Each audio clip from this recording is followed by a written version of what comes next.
Atenção! Vai começar agora uma teleaula de processos de fabricação, do curso profissionalizante. Este módulo tem um total de 80 aulas. Hoje, você vai assistir a teleaula número 8. Bons estudos!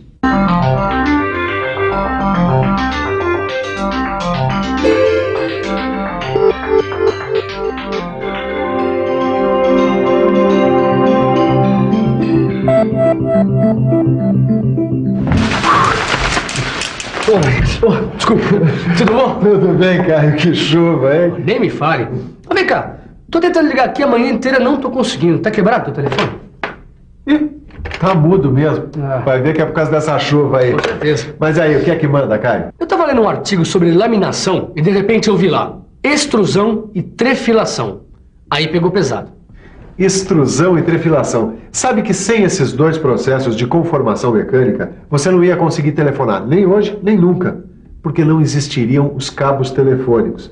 E você ia viver todo molhado, porque seria impossível fabricar as varetas desse guarda-chuva. Isso sem falar em cabos de aço e fios elétricos.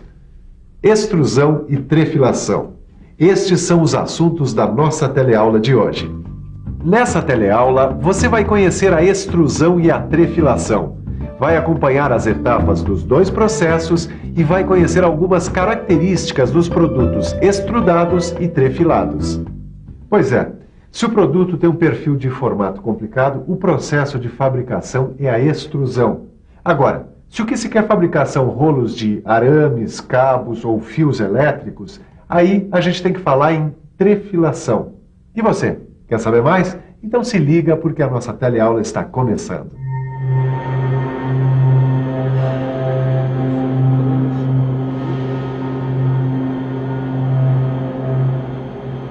Oi, eu estou aqui conferindo um monte de produtos semi-acabados que antes do seu uso final ainda sofrerão outras operações, como os cortes, os dobramentos e etc.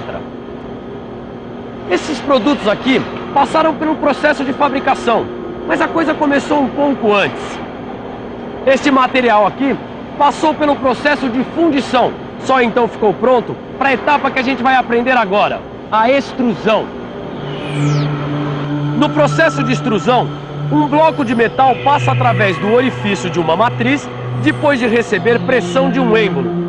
A extrusão é um processo de conformação relativamente novo. As primeiras experiências com a extrusão foram feitas com chumbo no final do século passado. Durante a Segunda Guerra Mundial, a extrusão se desenvolveu muito por causa da utilização de perfis de alumínio na indústria aeronáutica. Além do alumínio e do cobre, dá para fabricar produtos de aço ao carbono e de aço inoxidável por meio da extrusão. Isso sem falar nas embalagens de plástico. Agora, quando o material é o alumínio, dá para fabricar um monte de tipos de perfis, sempre com secções resistentes e uma boa aparência na superfície. Antes de conhecer as etapas do processo de extrusão, eu aprendi que a extrusão pode ser feita a quente e a frio.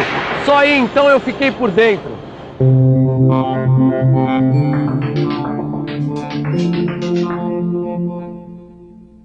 Os metais mais duros passam pelo processo de extrusão a quente. Primeiro é feito um tarugo de secção circular. Esse tarugo tem que ser aquecido de forma uniforme. O transporte do tarugo aquecido para a câmara de extrusão tem que ser feito rapidamente para evitar a oxidação na superfície do metal aquecido.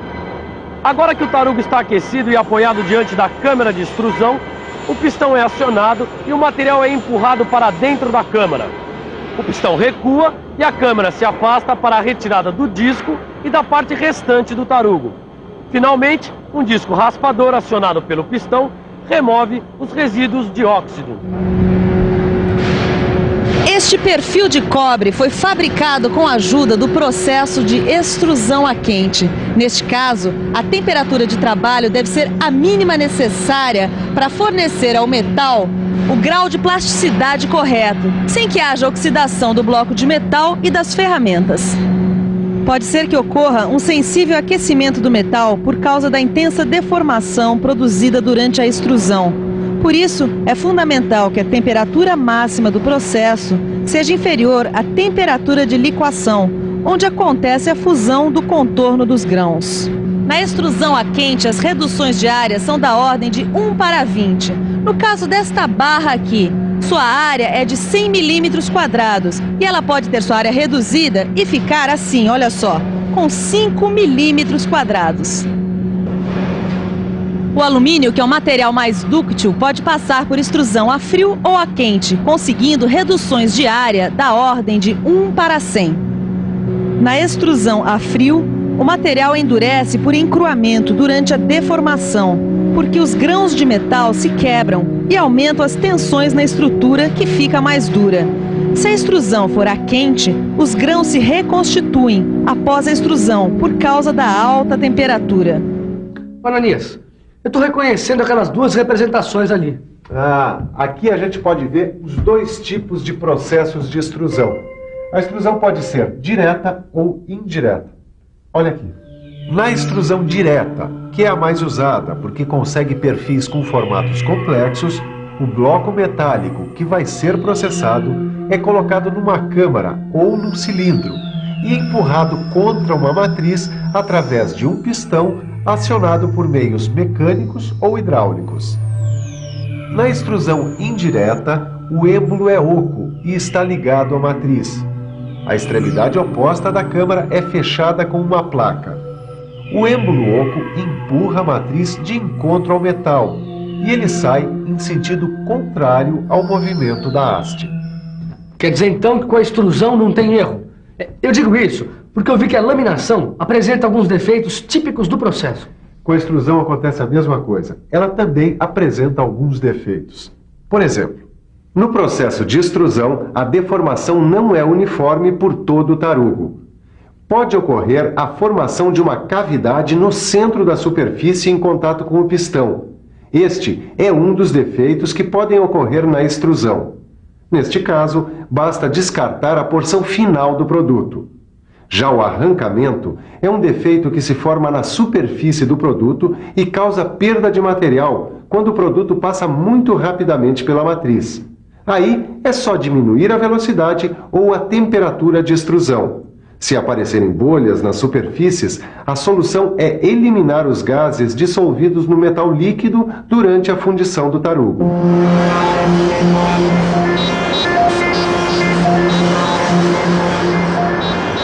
Quando eu freio a minha bicicleta ou ligo a televisão, eu sei que eu estou usando algum produto que passou pelo processo de conformação mecânica que eu acabei de ver. A trefilação.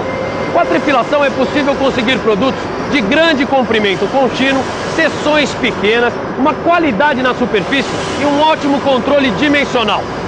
Na trefilação, o material metálico ele é puxado para que seu diâmetro diminua e seu comprimento aumente.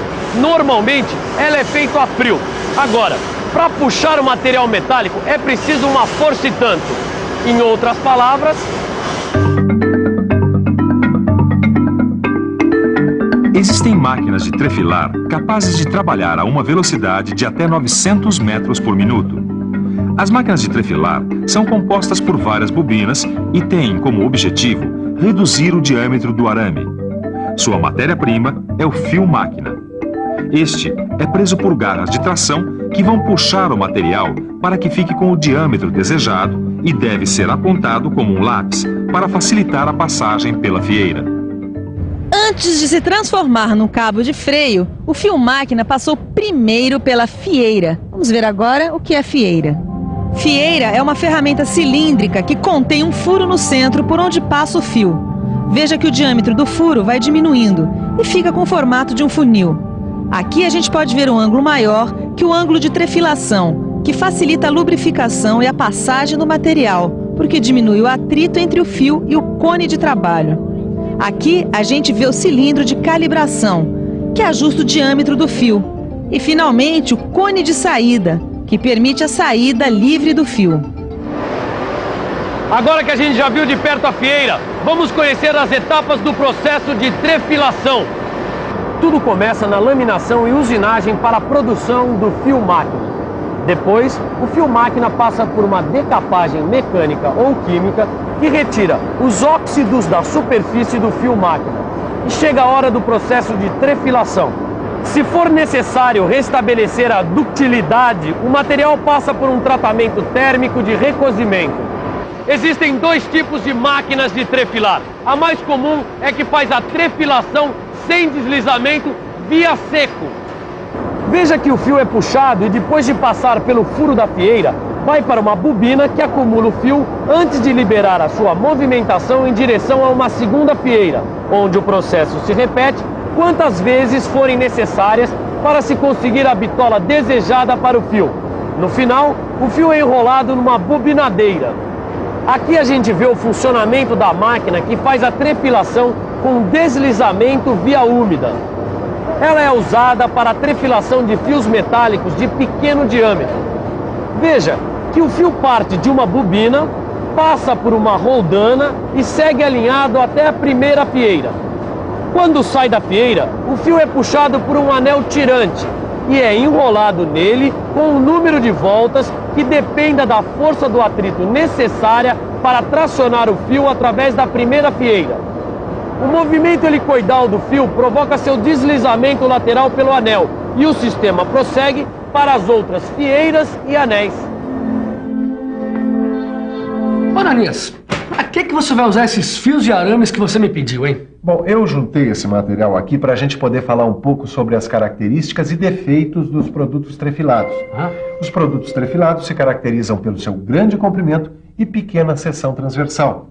As barras têm diâmetro maior que 5 milímetros, já os arames ou fios têm diâmetro menor. Bom, os arames são usados na construção mecânica e os fios nas aplicações elétricas, é isso? É isso aí. Mas a gente tem que saber também que os produtos trefilados apresentam alguns defeitos típicos. Quer ver? Este é um diâmetro escalonado, um defeito causado por partículas duras retidas na fieira e que se soltam depois. Esta é uma fratura irregular com estrangulamento, causada por pouca lubrificação, por excesso de espiras no anel tirante, por anel tirante rugoso ou com diâmetro incorreto ou pela redução excessiva. Aqui, uma fratura com risco lateral ao redor da marca de inclusão, causada por partícula dura inclusa no fio inicial. Esta é uma fratura com trinca aberta em duas partes, causada por trincas na laminação. Marcas em forma de V ou fratura em ângulo, causadas por redução grande e parte cilíndrica pequena com inclinação do fio na saída. Inclusão de partículas no contato fio-fieira e inclusão de partículas duras estranhas. E, finalmente, a ruptura taça-cone, causada por redução pequena e ângulo de fieira muito grande, com deformação muito acentuada na parte central. Bom, a gente tem que ficar esperto, né? Porque se der de cara com algum desses defeitos, saber a origem. É isso aí. A gente tem que ficar esperto para tudo, Caio. E você? Ficou esperto na teleaula de hoje? Olha, antes de responder, fique de olho na revisão. E atenção, se liga aí que é hora da revisão. Na teleaula de hoje, você conheceu a extrusão e a trefilação. Viu que a extrusão pode ser direta ou indireta. E viu alguns defeitos deste processo. Viu o funcionamento da máquina de trefilar sem deslizamento e da máquina com deslizamento. E conheceu também a fieira, o componente mais importante da trefilação. E finalmente conheceu algumas características e defeitos dos produtos trefilados. Bom, você viu nesta teleaula como a extrusão e a trefilação são importantes processos de fabricação no mundo moderno. Se você quiser ficar sintonizado com o mundo moderno, não se esqueça de ver o seu livro de estudos e fazer os exercícios. Assim você já vai aquecendo as turbinas. Até a próxima teleaula e tchau!